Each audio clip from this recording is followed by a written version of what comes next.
Another Wolff responds. I want to talk briefly with you about the phenomena we are witnessing in the United States today. A kind of rush of people who are desperate to get back to their jobs, to their lives, wanting to shortcut when it comes to masks and gloves and social distancing. And we're hearing from our epidemiologists and our medical advisors that this is extremely dangerous and ill-advised. We see on the one hand President Trump and Republican governors, especially in places like Florida and Texas and Arizona, on the one hand proudly urging their people to get back to work, back to quote-unquote normal, and yet at the same time realizing, as their medical and hospital authorities tell them, they are besieged by a surge of viral infections, that they have to do something, and they're getting caught in the crossfire. I know where the blame lies in the misadvising of masses of people, and you know it too, and I'm not going to bother you with it. What I want to do is to explain why this very process, these tensions, are unnecessary and very unhealthy. Here's the key problem. In the United States, unlike most other advanced industrial countries, 42 million Americans, we're coming up on 1/3 of our labor force, have been thrown out of work. They are desperate, of course. They don't know whether the job will be there. They don't know whether the job conditions, the pay, and so on, will be the same when they return, if they return. They're desperate.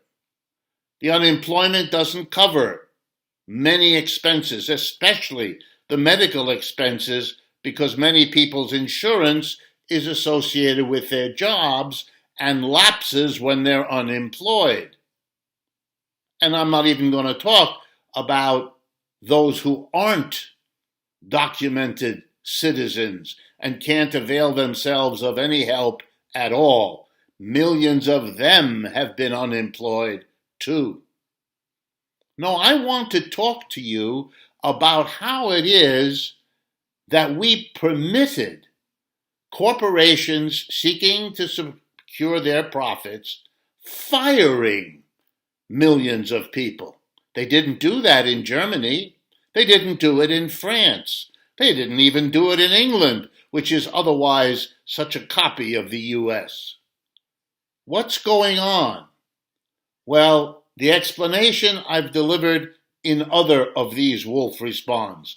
Now I want to drive the point home that there are terrible consequences, deadly consequences, from treating the American working class so badly, so much worse than is done in other countries. Those other countries are capitalist. They're often run by conservative governments, as in France, Germany, and England.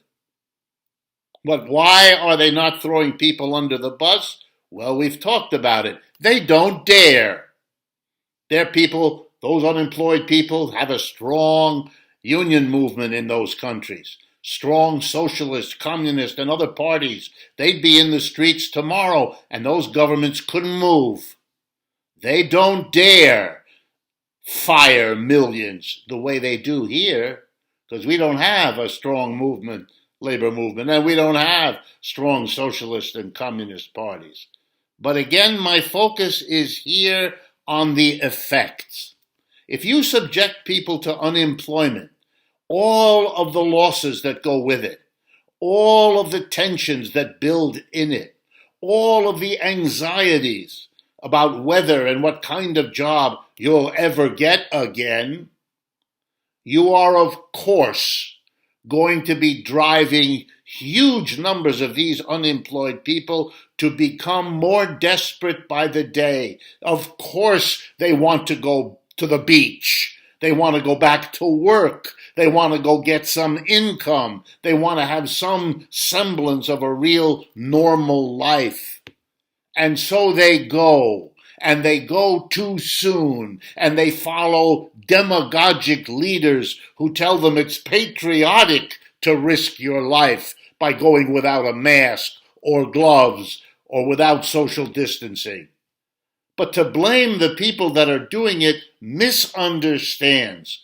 Oh, sure, there are a few party poopers and people who love to go where you're not supposed to, and those who find it fun to make fun of the government, which is trying to help them. Sure, there are some of those, but that's not most people.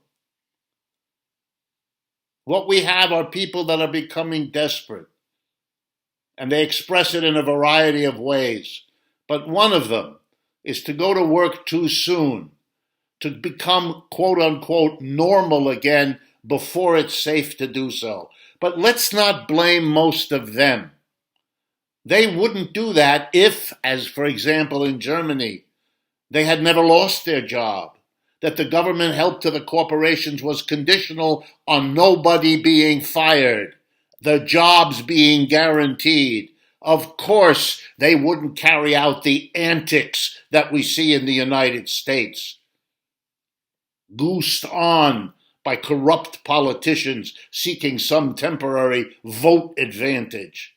They don't have that over there because they don't need it. We have it here mostly because we have treated our working class so badly, made them so anxious and desperate that, yeah, they will come back to work too soon, and back to school too soon, back to church too soon, because they want so desperately to get back to where they were, because they rightly expect things are getting worse and worse. It is a cruel hoax being played on them and trapping them in the middle between those who want them to be concerned about their health and those who allowed the unemployment to be imposed on them, driving them to want to come back before it's safe. What a country, what a place, what a time we are living through. This is Richard Wolff for Democracy at Work.